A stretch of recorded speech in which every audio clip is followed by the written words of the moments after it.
Hey guys, and welcome back to Mischief Maker TV. Now, today I was supposed to be out wheeling again, but I woke up with a massive migraine. So haven't had one of those in a while. Had to sleep that off pretty much for most of the day. As you can tell, the sun is now kind of setting. So it just so happens I am staying with one of the most interesting people I've ever come across. So we're gonna talk to her about her beloved Olive.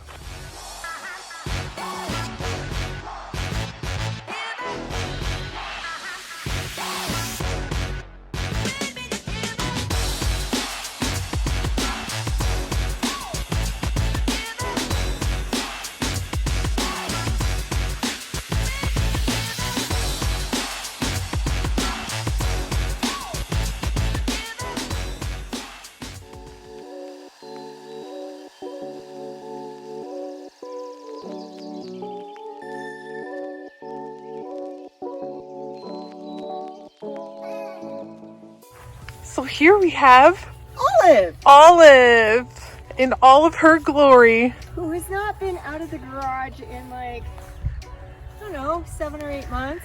Yeah, Walter didn't even know she even existed here. I know. He's been here for 5 days and didn't even know I owned a twisted customs car. So beautiful. Yeah, she's pretty awesome. Minus, she's been rolled a couple times. I don't see that at all. Not even a little. Not even a little bit. Not even a smidge. Nothing to see here. Nothing to see here. There's not a giant dent in the A-pillar. It's actually all been redone as well. Oh man. All right, well here we have Val. Val is saving me today, guys, because as I said before, I got a giant migraine. I couldn't go wheeling. I've been sleeping most of the day. So, lastminute.com, Holly texts Val, who lives right there, and I'm living right there, and says, oh, let's do something on Olive. It's all good.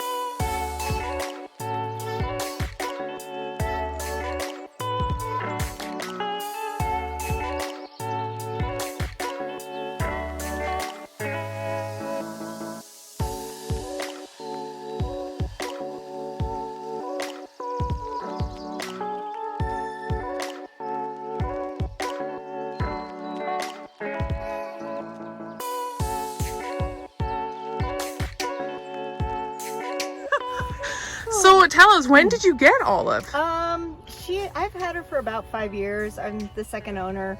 The guy that owned her before me, it's a really weird story.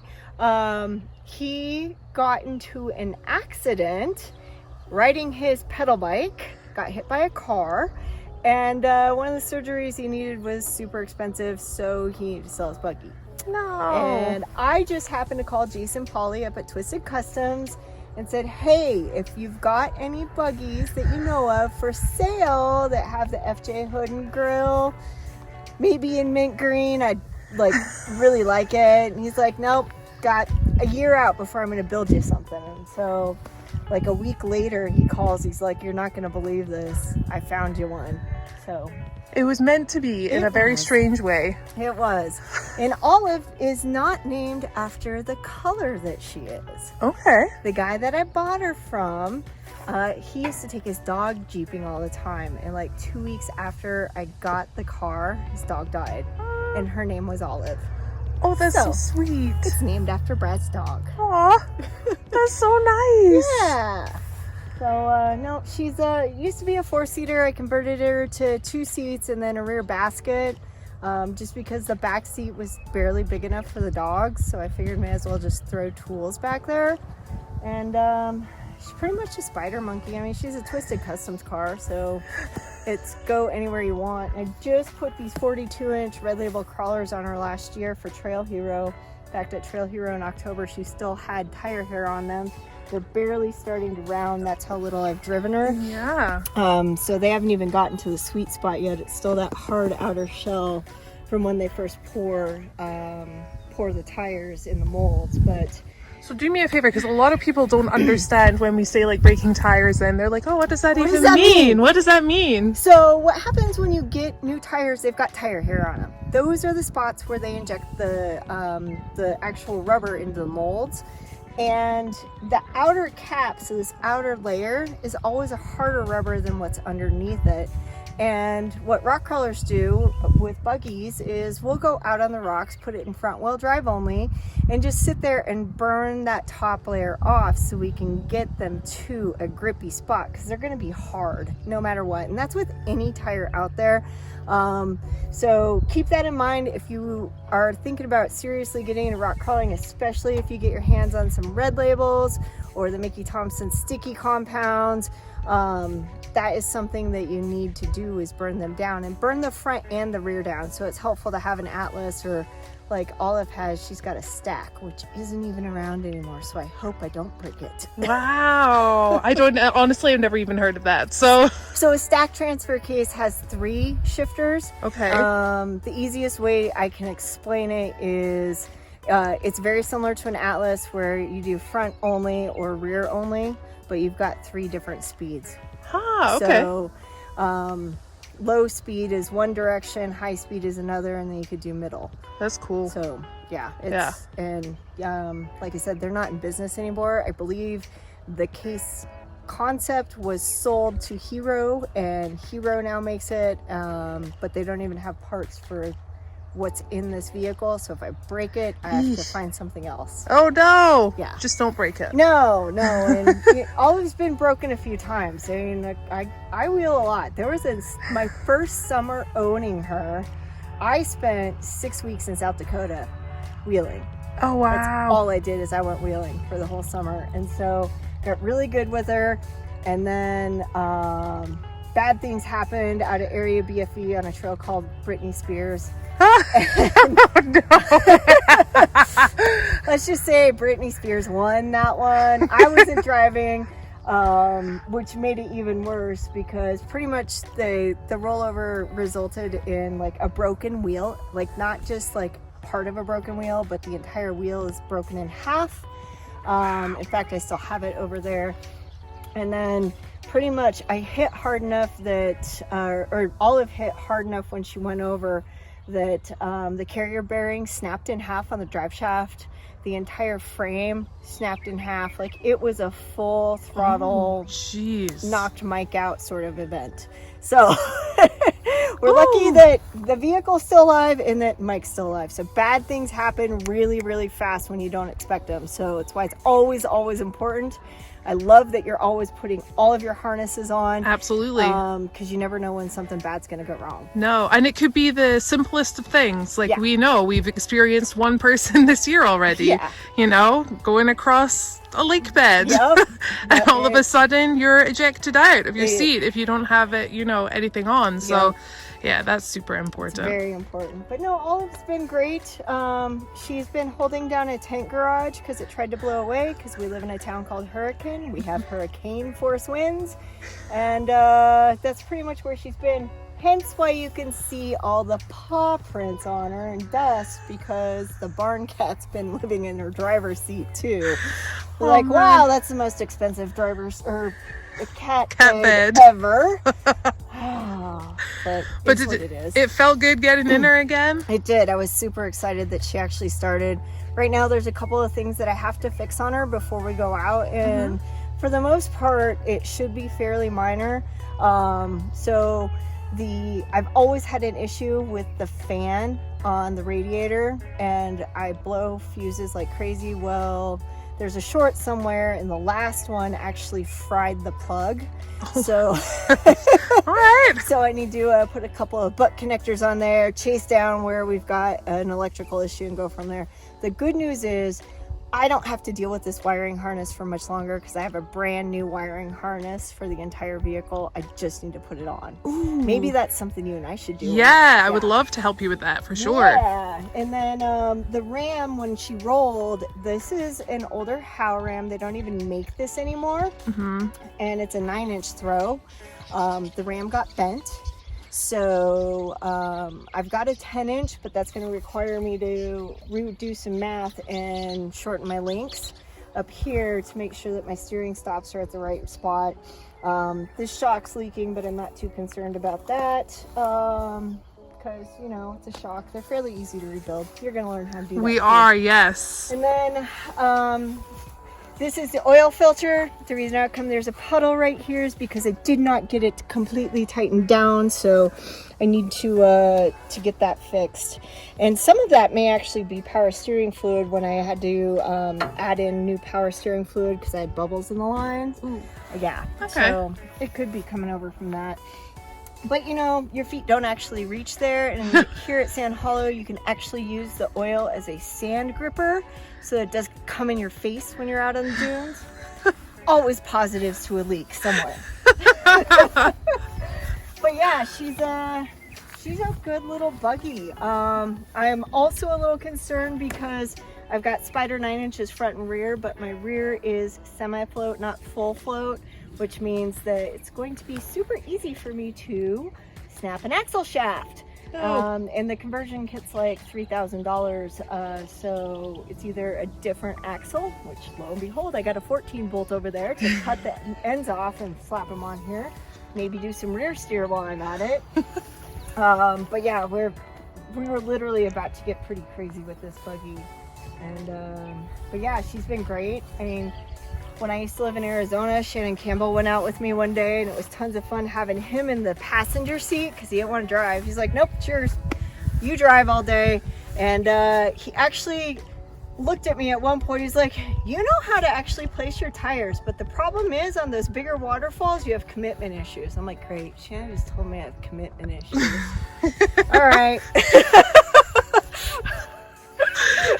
Those were fun times down in Arizona. But yeah, Olive's been everywhere from California. She's been out to the Hammers to wheel at Thanksgiving before, and then all the way to South Dakota, Colorado, out here in Utah. Tons of years, 3 years actually, up at Area BFE. This vehicle right here is the one that built all the new trails out at BFE. Oh, wow. Yeah. Oh, that's cool. Yeah. Oh, Olive. Yep.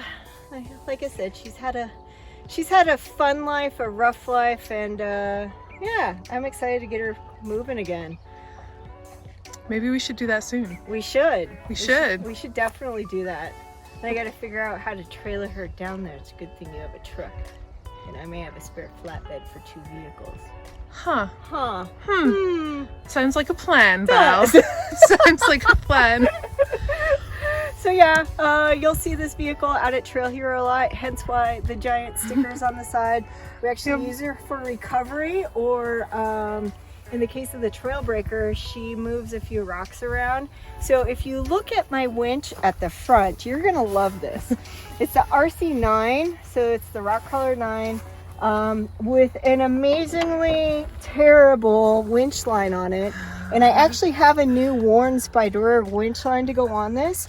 But the thing with this winch line is we have to pull vehicles out of crazy situations for the Trail Breaker. So I really don't want to use a brand new winch line for that. No. So, but that's looking pretty scary and pretty frayed. It should probably go away. Actually, looking at how it's looking, I mean, it didn't used to look this way. So I'm wondering if the cat's been using it as a scratching pad. Again, most expensive cat bed and cat scratcher ever. Oh my goodness. Things you should not do with your $65,000 buggy. Leave it outside for a cat to sleep in.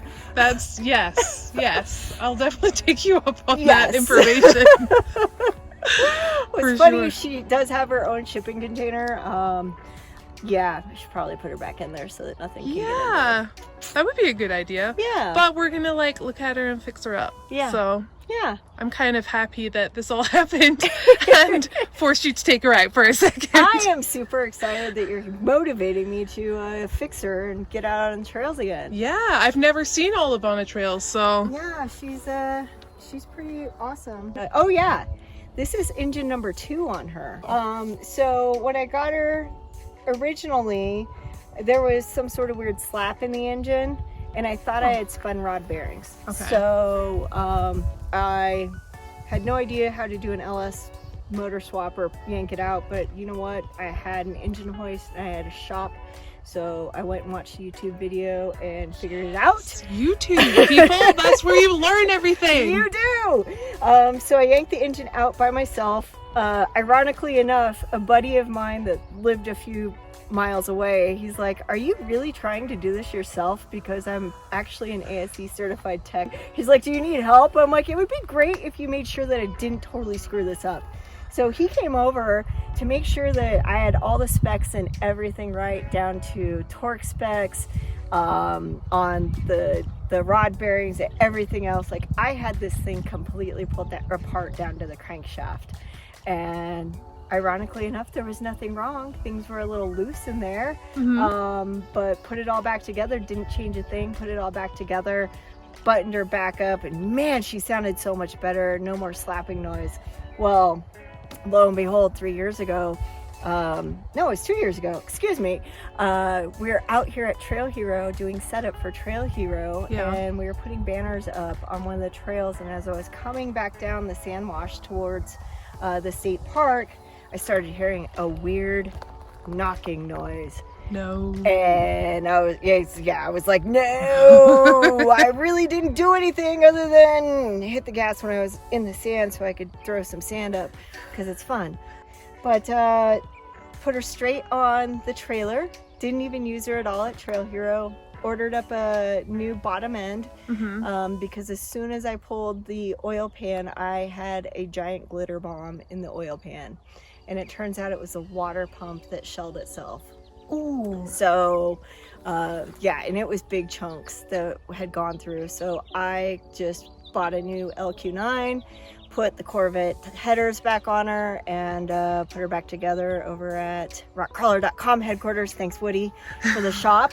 And then, yeah, put her back together, and she still runs. It's just now I've got this fan issue and a leaky ram, although I have spares. I should probably just fix it. Yeah, we'll just fix it. Yeah. That's it. We're gonna fix Olive. All right, we're going wheeling. We're going wheeling. We're gonna do some crazy stuff. Yes, we are. I'll follow you. Okay. Game on. Anything Olive can do, I can do. Exactly. Ish, maybe. Oh no, you got this. I don't have rear steer. We'll go up some of those trails and go, maybe we shouldn't, but why not? But we will. Yeah. Yep. I don't know if you can tell, guys, but Val and I are kind of similar. Yeah. So, hence reason why I love her so much. Yep, we get along great. Yep, just perfect. Well, again, thank you so much. You are the hero of the day for sure. Oh, I hope you feel better, get over those migraines, and hey, let's go find the disco ball. Oh yeah, it's disco ball time. Yep. All right, let's go do that.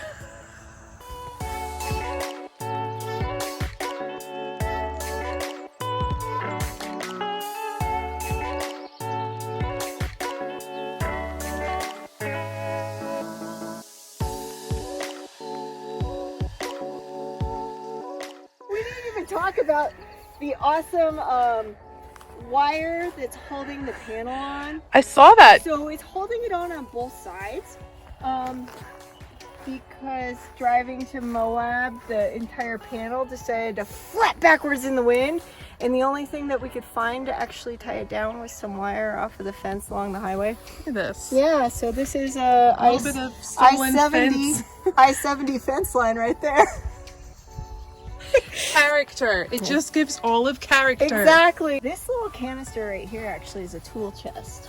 And it is? Yeah, the ends come off. I doubt that I can even get one off right now, but the end caps twist off, and I've got a spare fuel pump and a couple of other parts stuffed into this one, and who knows what's in the other one. Huh. Yeah. That's pretty nifty. Yeah.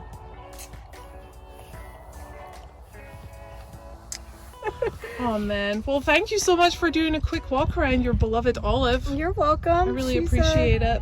She's definitely been through the paces over the years.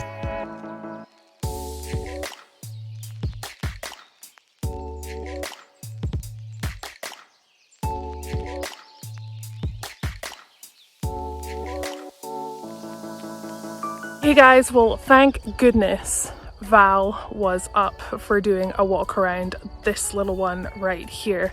A huge thank you to Val for doing that. I owe her one now. Gosh darn. And maybe I can pay my way through helping getting this one back up and running with her. So that would be pretty cool. Now I'm going to turn in this direction because the sun is setting.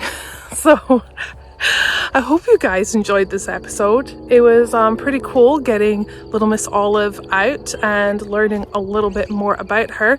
Now, as we said before, just get her back on the trail. And yeah, if you guys are enjoying the channel, then please remember to subscribe and like, leave a comment, and don't forget that notification bell. Also, remember, you can get your Mischief Maker hat over at women-wheelers.com. I will leave the link below, but we do have a day organized tomorrow, which is going to be pretty long. Gonna head to bed, I think, for the night. So until tomorrow, guys, I will see you later.